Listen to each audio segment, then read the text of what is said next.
Welcome back to Breakfast. The time is 8:44 and we are joined in the studio by the former Special Advisor to Michael Gove, Charlie Rowley, and political commentator Andy Williams. And gents, we are going to step away from the politics for just a moment because we have this new news in about Prince Harry.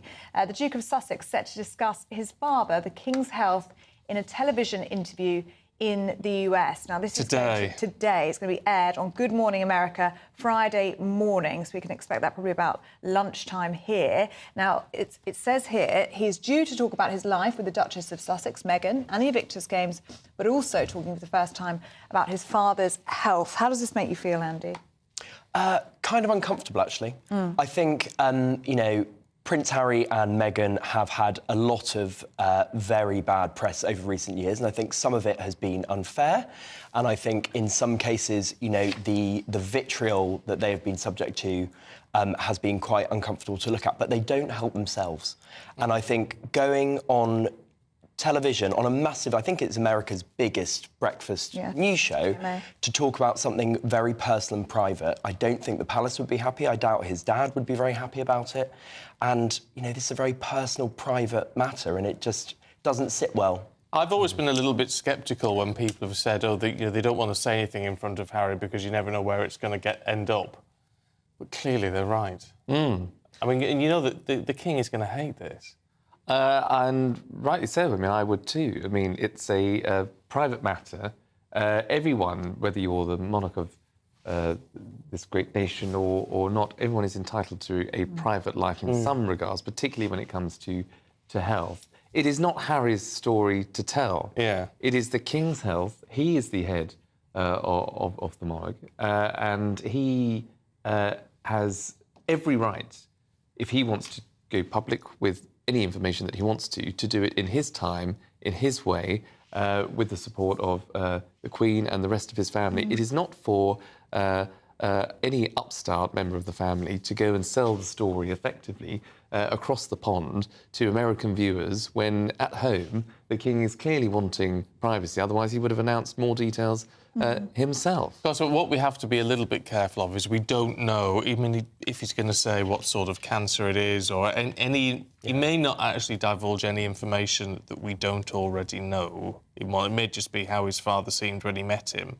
sort of thing. But even so... Well, I just on that point, I mean, I suspect he won't say very much. No. But I think it's the media circus parade of sort of briefing out that Prince Harry is giving this interview, and he will touch on the fact of his... I think that's right. His father. So it is a PR, it is still playing PR with his father's health. That's right, Charlie, because if he totally really... unacceptable. If he really didn't want to talk about it, he wouldn't do the interview because he knows it's the thing that the first question that anybody's going to ask. And the thing is, it looked as though Prince Harry last week had done exactly the right thing. This diagnosis came out, he was straight on that plane, right by his father's side. I mean, many in the papers were talking about reconciliation and talks of the family perhaps getting over that divide. And then you hear the next week that he's going to do a sit-down tell-all interview. I mean, cynics would say he came over just for the inside scoop. Well, perhaps. I mean, I just think the whole situation is very sad. I mean, it's a story that's very familiar to lots of us, unfortunately. Complicated families and sort of, very difficult and sad situations that people have gone through. And, nobody's immune, even if you're the royal family. Well, we'll try and find out a bit more detail on that. It's very sad. I think it's really sad that this is what it's come to. Yeah. In the meantime, let's talk about the big events overnight. It's not too much to say the Tories have taken a right... What's happened overnight? I don't know what you're talking about. You're in denial, Charlie. I mean, there's no way the Tories can spin their way out of this, is there? Well, they're trying. Give it a go, Charlie. Go on. Well, I think, as we've sort of said before, look, by-elections are never successful for sitting governments, it seems to me. The turnout in these particular two by-elections was incredibly low, and therefore I don't think anybody really would come on with any sincerity to make huge sweeping predictions, because we know that the polls always fluctuate, they always narrow in the run-up to general elections. Except this is indicative, isn't it, of a frustrated nation?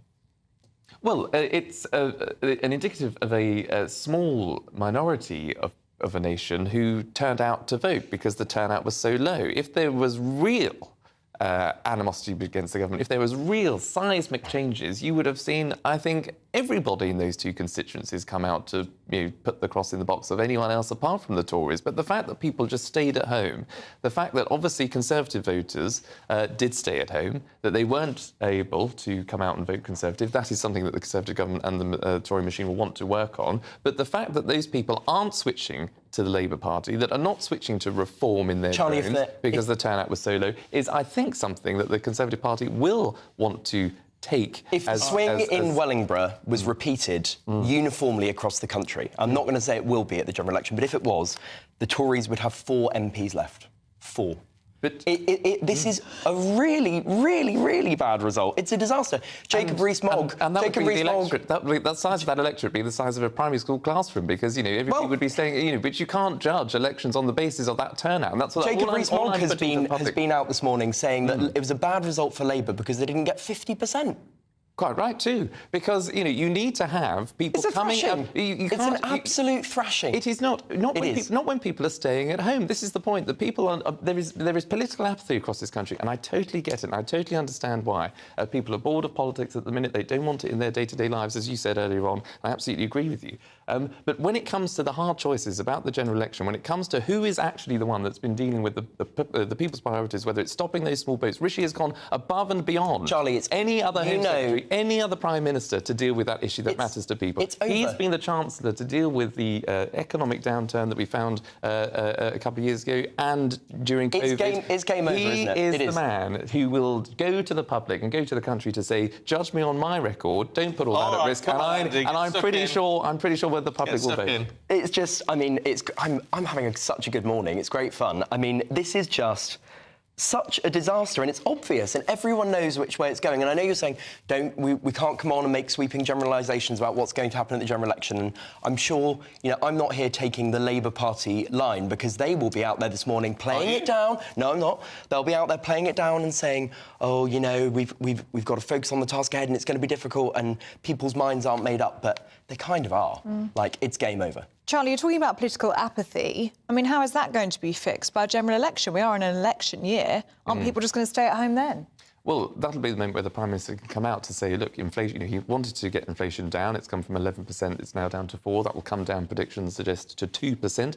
That is getting inflation back on target. Getting inflation down. Target of 2%. Which has always been the target. Absolutely, and credit to the government for getting it down. But it's gone up. It's gone up, as everybody's seen. I think that would be a success mode. It's gone up, as every major economy has found, because of COVID, because of the spending, because of increases in the war in Ukraine, which has pushed prices up. The public can understand all of that, but what's important is getting it down, and that's what's happening. What's important is stopping the small boats, which is what, as I say, well, there's a 90% returns rate with Albania. People sort of coming over in the small boats. Those small boats crossings are down by a third. There is success there, and the government will continue to tell people of its successes. Rishi Sunak was the last throw of the dice for a Conservative Party who keep flitting from one leader to another. They keep denying their own history and saying, oh, no, that wasn't us, now we're something else. Rishi Sunak was the last throw of the dice. They thought he'll be popular, he'll be credible, he'll be a steady hand on the tiller. And guess what? Stephen was with him on Monday night, and maybe 50% of people said they might vote Conservative off the back of that, but it still wasn't a great showing for Rishi Sunak on Monday, and that was with a reasonably sympathetic audience. He is not. No, it was a completely impartial audience. Well, it was a completely representative. I understand and station and all that, and I get that, but Rishi Sunak has not proved to be the great hope that the Conservative Party thought he might be. And neither has Sir Keir Starmer, which is why I think it's all to play for, because people are not switching to Sir Keir Starmer in their drones. They're not saying this is a great man with a great vision that's going to lead this country through the difficult decisions and the difficult choices or the challenges that we face. That is why at the general election the choice will be very, very clear. Rishi Sunak that will have a record, hopefully, to stand on. There's a long way to go. I take that, absolutely, but we've got a long way to go to the general election, because I think it will be, like you, Ellie, I think it will be in November, to allow tax cuts to come in budgets and set-piece events. So I think it is all to play for. Charlie, I'm going to be cheeky, just very quickly. WhatsApp groups that you are in, because we know you have your ear to the ground. So there are lots of panic and alarm bells ringing this morning. You've got 10 seconds.